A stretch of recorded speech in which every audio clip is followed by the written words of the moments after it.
Qua tìm hiểu, loại keo này có độc tính rất cao, sau khi hít sẽ tạo cảm giác hưng phấn, thậm chí là tạo ảo giác, gây lú lẫn, ảnh hưởng nghiêm trọng đến sức khỏe nếu sử dụng liều mạnh.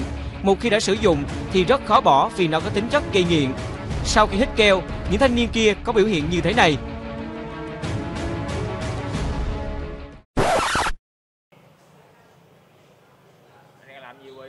Tao đang canh góc với lực gió. Đứng kế mấy cái cây bự bự cơ bắp gì mà sao tao sợ sợ quá mày. Thật sự thì cái câu nói vừa rồi của Huy cũng là một thông điệp để chia sẻ với các bạn một số điều. Từ những bậc phụ huynh đang có con cái cho đến những anh chị em đang chơi xe độ, nếu có đưa các em của mình đi học thì nên nhớ dặn các em là đứng né né ra mấy cái cây phượng này nọ, nhìn cơ bắp mà nó yếu quá trời luôn. Và một điều đáng buồn nhất là một em học sinh không qua khỏi trong cái vụ đó. Và quay trở lại vấn đề thì Huy đang có mặt tại quận 12.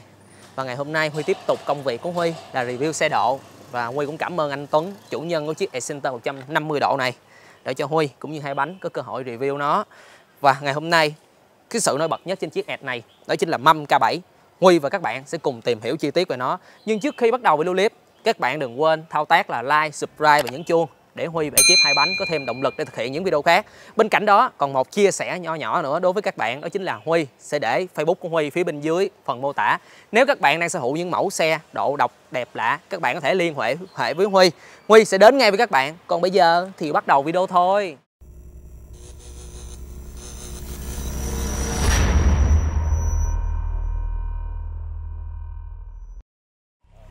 Trước khi tìm hiểu chi tiết những món đồ chơi được gác trên chiếc Edge này thì Huy muốn nói nhanh về tổng thể thiết kế của nó cho các bạn dễ hình dung hơn. Và đây là chiếc Edge Center 150 thế hệ cũ, tuy nhiên đã được lên bộ tem và màu sơn của đời 2019 rồi các bạn. Màu đen nhám, đi kèm với bộ tem màu vàng đồng, nhìn rất là nổi bật luôn. Và ở đây Huy còn thấy được đầu đèn của 2019 và đây là đầu đèn đồ chơi các bạn. Và đây cũng sử dụng đèn pha LED luôn, nhìn rất là ngầu luôn cái cặp mắt của nó. Tuy nhiên thì sử dụng đầu đèn đồ chơi nhưng vẫn giữ lại được đồng hồ zin của thế hệ cũ. Đây là một điều rất là hay luôn. Và gắn vô zin luôn các bạn, không cần chế cháo bất kỳ chi tiết nào. Tại vì thật sự thì có nhiều người họ vẫn thích cái đồng hồ cũ hơn là đồng hồ mới, dù đồng hồ mới là LCD. Nhưng cái form thiết kế của đồng hồ cũ Huy thấy luôn nha, nhìn cũng rất là thể thao hơn luôn. Nên là nếu mà các bạn bỏ khoảng 4 triệu đồng để lên đồng hồ đầu đèn chứ, lên đầu đèn zin thì có thể là các bạn tiết kiệm chi phí hơn nhưng vẫn đẹp, giữ lại được cái đồng hồ zin bằng cách lên đầu đèn pha đồ chơi.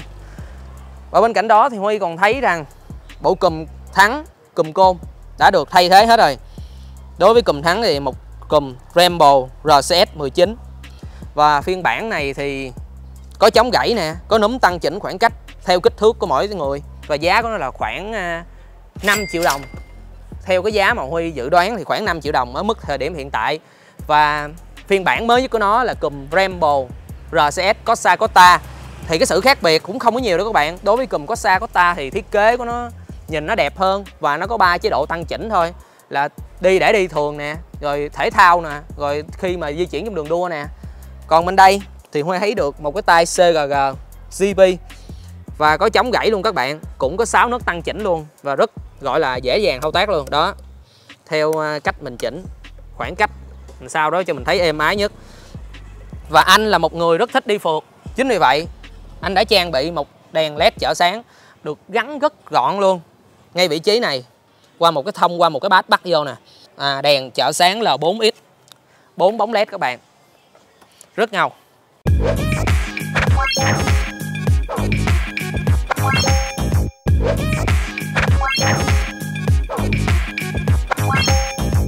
Cái dàn áo màu đen, kê cho lực sườn màu đen, xém nữa không thấy được luôn. Hên là cái ti trắng nó lú ra nè, nhìn khoét, nhìn đẹp ghê luôn á trời. Hết, để coi hết không? Hết hành trình ti luôn nha. Mà không thấy thương hiệu. Đố em, thương hiệu gì? Sao bét rồi, tiếp đi. Thôi để tao tự nói luôn cho. Cây này là ISS và giá của nó là cũng khoảng 3 triệu đồng. Và không những là hướng kiển đâu, mà gắn lên á là khi mà chạy tốc độ cao á thì nó giúp xe ổn định tay lái hơn, nó không có sàn lắc tay lái. Một cái món đồ chơi để dành cho anh em những thích đi tour nè, những chiếc xe độ nè. Còn xe kiển thì gắn kiển thôi. Đó, tuyệt vời. Bên cạnh đó thì mâm này là mâm CNC K7, một trong những dòng mâm mà mới ra mắt cách đây không lâu dành cho dòng xe Center 150. Và nó là mâm xinh xi nha. Cái cây y chang Racing Boy luôn. 5 cây. Vậy nhận biết làm sao? Qua những cái lỗ này nè. Đó, nó những cái lỗ này. Và kích thước của nó là trước là 1.6 và sau sẽ là 1.85. Tuy nhiên giá của nó thì dễ thở hơn Racing Boy nhiều, chỉ tầm khoảng 8 triệu mà thôi. Đặc biệt gắn như zin, không chế gì hết. Nhìn rất đẹp luôn ha. Bây giờ Huy sẽ nói về hệ thống phanh. Mà trước khi nói về phanh thì Huy nói về phuộc cái đi. Thì phuộc á, thì anh Tuấn có chia sẻ Huy là đã cắt ti lại rồi và làm lò xo lại rồi, hạ phuộc xuống lại bớt để cho nó đầm hơn, nó giữ trọng tâm hơn khi mà đi tốc độ cao. Bên cạnh đó thì hệ thống phanh cũng đã được nâng cấp, nhìn nó rất là đẹp luôn các bạn. Với đĩa Kinrack.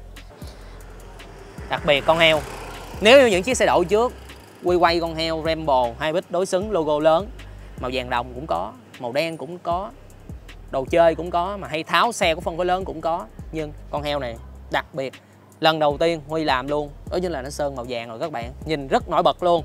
Và theo Huy được biết, theo Huy có tìm hiểu nha, thì con heo màu vàng này là lấy ý tưởng từ những dòng Rambo G4 Racing trên những cái heo của mấy xe ô tô nè. Đó, hoặc những phiên bản mới nhất đây là phiên bản M4, M40 là có nhiều màu lắm, trong trỏng cũng có màu vàng này nữa. Ở đây là một cách chơi rất là độc lạ luôn các bạn, nó nổi bật cái hệ thống phanh lắm. Và truyền tải dầu lên cùm Rambo RZ19, đó chính là dây heo bấm đầu ơ, rất gọn gàng. Và nếu như những chiếc xe khác sử dụng ốc Titan, RR5 hay ốc Roti là cao cấp hơn, thì ở đây lại sử dụng ốc Salaya. Tuyệt vời. Về phần lốc máy thì Huy thấy là lốc máy zin đã được thay thế bằng lốc máy FZ. Và cái nổi bật nhất ở đây là một chào lưu được rất nhiều mọi người yêu thích chơi luôn, bởi vì nó có màu vàng đồng, nhìn nó ngộ ngộ đó các bạn. Và toàn bộ chi tiết đều được cố định bằng ốc Salaya. Ở đây còn thấy được một cái ống, và đây là ống thông nhớt nha các bạn. Tại vì xe này đã được độ máy rồi, nên là việc sử dụng ống thông nhớt này sẽ giúp là nhớt mau mát hơn. Bên cạnh đó thì ống xả, nhìn cái cổ này các bạn, cổ 304 và những mối hàng titan nhìn rất đẹp luôn. Và ống xả này nhìn cái form này theo zin thôi, nhưng nó đã được móc rồi, và móc theo bài là 65 trên zin luôn. Và bên đây là số gãy, ý bộ gác chân chứ, Z1000 và được cố định bằng ốc Titan RR5.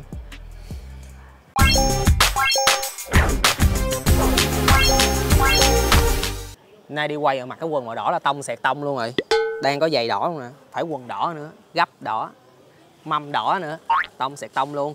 Và ở đây Huy thấy được là một cái gấp Kinrack, và mẫu gấp này được rất ưa chuộng trên những dòng xe rắc ở Thái Lan của các bạn. Và kích thước về chiều dài của nó thì nó sẽ dài hơn gấp zin, và giá của nó là khoảng 3 triệu đồng. Cái nước nhôm nhìn rất là đẹp luôn. Ở Thái Lan này rất được ưa chuộng cái này. Và nó nhấn mạnh nó cao su của gấp Kinrack thì có rất là nhiều màu luôn, chứ không phải là chỉ có màu xám không, còn màu vàng, màu đỏ nữa. Và nhiều bạn chia sẻ Huy là gấp Kinrack á, do cái chiều dài nó dài hơn gấp zin, nên là đôi khi chạy nhanh thì nó đảo và không biết là có hay không. Đặc biệt là khi mà chúng ta ôm cua á. Cái này có thể là anh Tuấn sẽ chia sẻ Huy sau. Và bên cạnh đó thì Huy thấy là cùi đĩa đã sử dụng cùi đĩa 135 thay vì sử dụng cùi đĩa của 150. Thật sự là gắn như zin đó. Tuy nhiên xe này đã độ 65 rồi, hồi nãy Huy có nói. Chính vì vậy mà cùi đĩa zin thì không có đĩa tải nhỏ được. Bắt buộc là anh phải về lại cùi đĩa của 135 để sử dụng đĩa tải nhỏ. Và sử dụng đĩa tải nhỏ thì sẽ theo được cái bài của xe anh đang độ, thì nó sẽ tối ưu hơn về cái gia tốc. Và sợi sên thì sên vàng, nhìn rất đẹp nha. Và cái độ nhún nảy nè, nó đã được nâng cấp rất mạnh mẽ với phuộc Olin.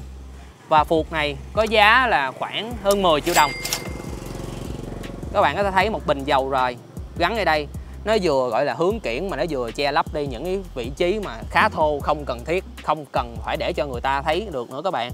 Nó đáp ứng tốt độ nhún nảy nè, chỉnh được cái độ nén lò xo nè, độ hồi nhanh chậm của phuộc nè, rất là nhiều chức năng được áp dụng trên nó luôn. Bởi vậy rất xịn sò và rất đáng để lên cái món này. Đâu phải cứ lấy một số tiền lớn mua một đống đồ chơi giá trị gác lên chiếc xe là đẹp đâu các bạn. Quan trọng là chúng ta gác nó lên như thế nào, nó có hợp lý, có thẩm mỹ hay không. Và đây, một minh chứng chúng ta thấy nhìn rất đơn giản nhưng vẫn mang lại cái độ nét giá trị của nó. Và cái trào lưu chơi này, các bạn có thể thấy nếu như những bản độ mà Huy từng giới thiệu về Center 150, đèn hậu, đèn xi nhan chứ, xi nhan phía sau được tích hợp vô trong đèn hậu luôn. Thì ở đây anh vẫn giữ lại một cái nét đẹp riêng của chiếc Center 150 từ xưa đến nay. Vẫn giữ lại cái cặp đèn xi nhan này. và không bao giờ thay thế nó, bởi anh nó giống như phong cách của Malai và anh thích điều đó. Và không để các bạn chờ lâu nữa, đến phần hấp dẫn nhất trên chiếc xe này, đó chính là tiếng bô của nó trái 65 sẽ như thế nào. Bây giờ Huy sẽ nổ máy cho các bạn nghe.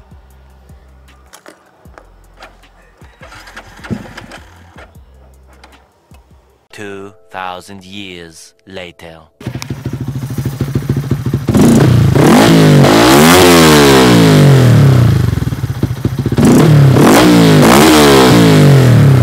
Rất là uy lực các bạn.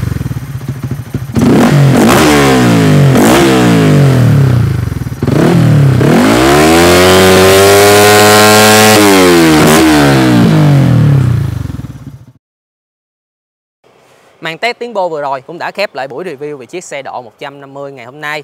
Và Huy cũng cảm ơn anh Tuấn là một ông chủ của một cửa hàng phụ kiện điện thoại ngụ tại quận 12 để cho Huy cũng như Hai Bánh có cơ hội để review. Và một chia sẻ là anh Tuấn chưa có vợ nhưng đã có người yêu rồi. Khá đáng tiếc phải không các bạn? Và các bạn đừng quên thao tác là like, subscribe và nhấn chuông để Huy và ekip Hai Bánh có thêm động lực để thực hiện những video khác. Và nếu các bạn có những đóng góp ý kiến này, các bạn cứ mạnh dạn comment thật lịch sự phía bên dưới. Còn bây giờ, xin cảm ơn các bạn đã quan tâm và theo dõi. Xin chào và hẹn gặp lại các bạn.